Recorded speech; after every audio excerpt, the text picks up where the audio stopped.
Are you looking for a weaving project that is one that is thinking a little bit outside the box? Well, today I'm going to show you how you can take this yarn, this pillow, and weave this masterpiece.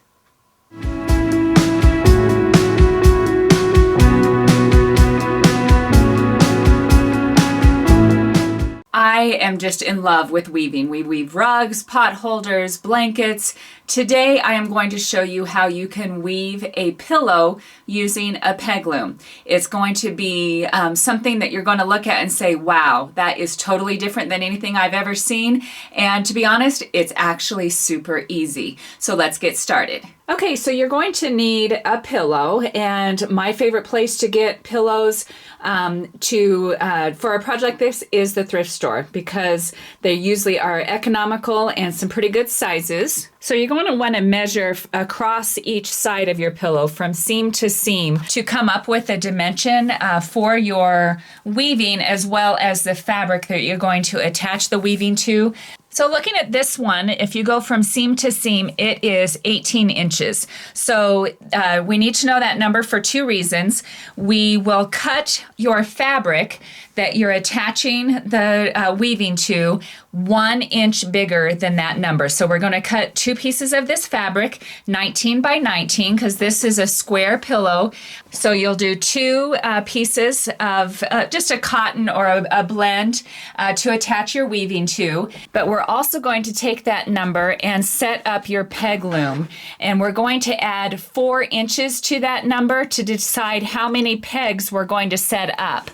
So this one, I'm using 21 pegs to do the weaving. Okay, there's a couple of things you need to do before we can actually start the weaving process. I'm going to be using this Bernat blanket yarn. It is rated as a super bulky 6, and I was actually surprised at how much yarn it takes. So you're going to need a full skein of it. You're going to need some warp string, and so this is just number 10 crochet thread, and cut these 3 times the width of your pillow. So for easy math, I'm going to just round our pillow up to 20 inches. So I cut this cord 60 inches long. And on a peg loom, you have your hole drilled here. And if you need help on making a peg loom, check out our video. The link is down below. Ross shows you how you can build your own loom. And so you thread through your warp string. Now just bring your ends together, and roughly 5 inches in, which this is 5 inches, just tie a knot to tie those strings together. So on all of your warp strings, we have threaded them through the pegs, and on each one, each individual string is tied at the end, roughly 5 inches in from the end of your strings. So here's what we have before we get started. This measures to be 21 inches long. And the reason it's bigger is than your pillow is because it actually will shrink in when you take it off of the loom. Okay, I like working with my project going away from me when you're weaving, but on the first row, you're going to have your loom facing you, because we need to thread your yarn in between each of your warp cords here. So here is the loop of your warp cord. The thread, your yarn is going to go in between that. So you can leave your pegs in, but I was just showing you. So here is in between the cord here. So just go in between each one of those cords, and that way your project won't slide off when you cut your ends. So we have, just to do this all the way across. Okay, I'm getting down to the end here. And you just want to secure this a little loosely onto your last warp cord. So here you have the cord. Just tie a loose knot so that will have, and I'll leave like a 3 or 4 inch tail. So there we have It looks kind of like a mess right now, but if you can just confirm that you went in between each one, double check that, and then we can start weaving. And like I said, I like weaving with the project away from me, and I'm typically sitting in a chair with the loom on my lap, so whatever's most comfortable. Okay, so we're getting ready to start weaving. I picked this warp cord because I don't want it to be seen very much in the pillow. So it's just nice and thin. So you can pick whatever for the look you're going for. So now we have tied it on this end, and want to make sure that that's the same distance down there before I start weaving. So now you just go back and forth between all of the pegs.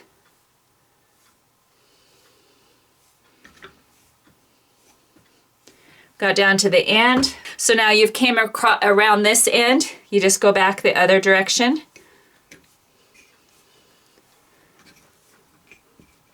Just kind of keeping tension on it as you go. And you don't need to push it down each time. I'm just doing that to show you the look. See, there was a little bit of slack there. So I want to make sure that I keep tension on that. And now go back the other direction. That one looks pretty good. Once you have a few inches on your pegs, we need to slide off this weaving onto your warp cord to make room for more weaving. So I'm going to stop down here on my right hand side, and I'm going to pull the peg off. And this is why we tied those the knots 5 inches from the end. We're going to pull this off and put the peg back in the same hole that you just took it out of on all of these. So we're going to pull this out.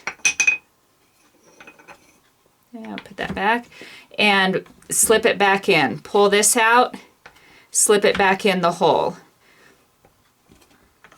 And because you have went inside the warp cords, if this slid down to the end, you should still be fine, that it won't lose your weaving.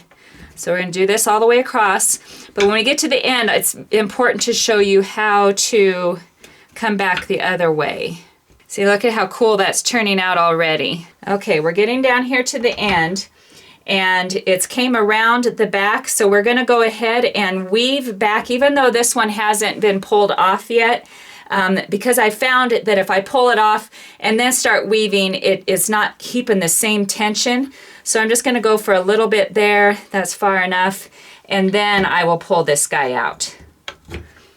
And then you'll just continue your weaving all along. So there's what it looks like. So as you continue to weave, you'll slide this down your warp cords. And sometimes it's going to get really thick, so you're just going to keep adjusting to make it kind of the same density along each of your cords. And you do this until it's roughly 21 inches long. And then once I'm going to do this till that point, and then I'll show you how to adjust your ends. The last row is similar to the concept of the first row. We need to put our yarn in between the strings of the warp. So I have one last row on my pegs, and so I'm going to go ahead and take them off.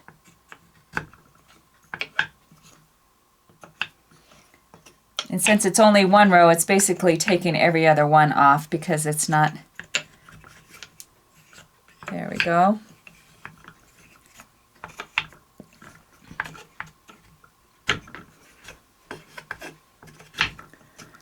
Because it's not wrapped around them. That was pretty simple. So then take a piece of yarn that is generous of the width. So the width plus another 6 or 8 inches, and just cut the yarn. So now you take the tail and you go in between each one of these warps. So I'm just going to take a crochet hook so that you can see it a little bit better. So we have it going in between the warp. I'm not going to pull it real tight. And so I'm just going to put a hook in between the next one and draw it. So we can do several at a time. So I'm going to put the hook through 3 of them here. and draw that through. I'm going to put the hook through the next 3. So I'm in between the warp, and this is just to make sure that your weaving doesn't slide off. So I'm going to put it in between the 3.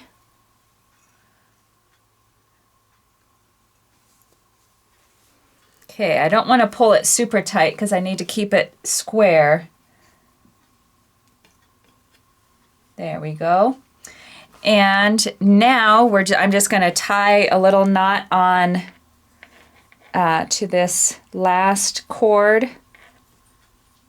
So now we'll adjust the even distribution of your weaving in a bit, but just slide everything down away from your pegs. Cut your cords one by one and tie a knot in it. Don't worry about the length of them at this point because we are going to be putting this on fabric, so that's all going to take care of itself. So one by one, snip your warp string and just tie a knot. And since you did the weaving in between that, this is secure. Okay, here is one of the sides that we need to sew to fabric. So I have evened out, so we have the same distribution, and this is the 17 by 17 fabric that we cut out of. This happens just to be a leftover piece of quilting fabric, and I have pinned it excessively well all the way around the edges. At this point, you're going to have to hand sew your weaving to this fabric. If you tried to sew with this against the bottom of your sewing machine, and your feed dogs would just suck up that yarn and it wouldn't work at all. You don't want to sew with the fabric side down because you won't be able to get a true edge. So just take a coordinating needle and thread and just hand sew about 1/4 of an inch in all the way around. Then we will be able to sandwich the 2 pieces together to make the pillow.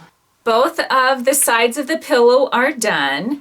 It did end up taking probably 1 1/4 of these, so roughly I would say 300 yards, just as a ballpark, maybe a little bit less. You could probably make them less dense, but I wanted it to be nice and thick.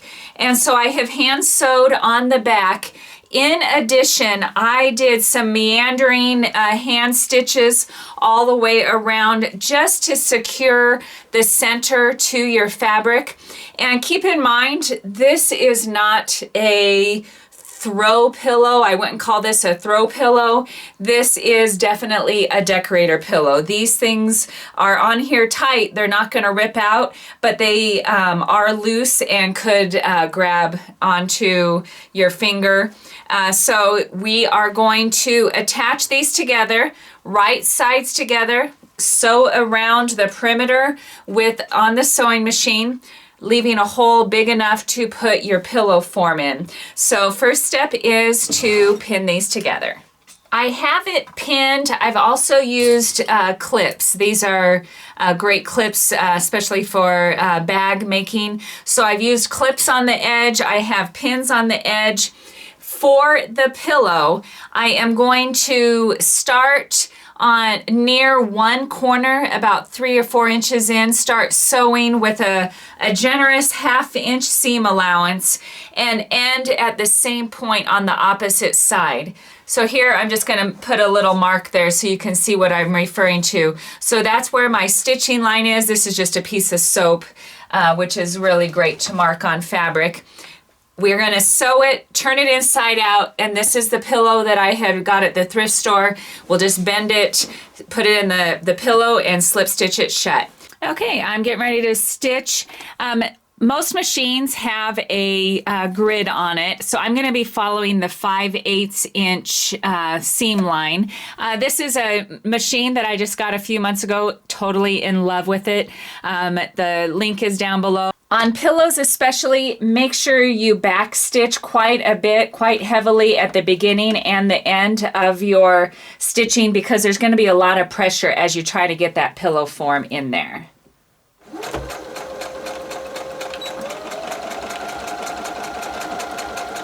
Okay, I have it all sewn up. I have my pillow form here, and I have not seen the inside of this yet. So I am going to show you as I see it, and if there's any any threads that are caught wrong or any issues I have, I promise I'm not going to edit any of that out. I will edit if I stutter and slip up, but I am going to do this the best I can live with you. Okay, right there is already a issue.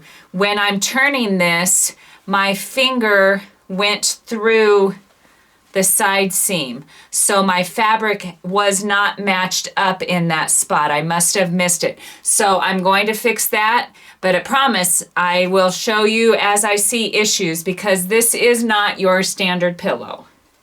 I repaired that spot and inspected, and I found another spot that also needed to be reinforced. So what I would do while you're still sitting at the machine, sew it on the side that was facing you, turn it over and double check that that side was taken care of as well. And so now the big reveal, and I have not seen what this looks like yet, so we'll do this together. Just grab a hold of one of the corners and pull it through.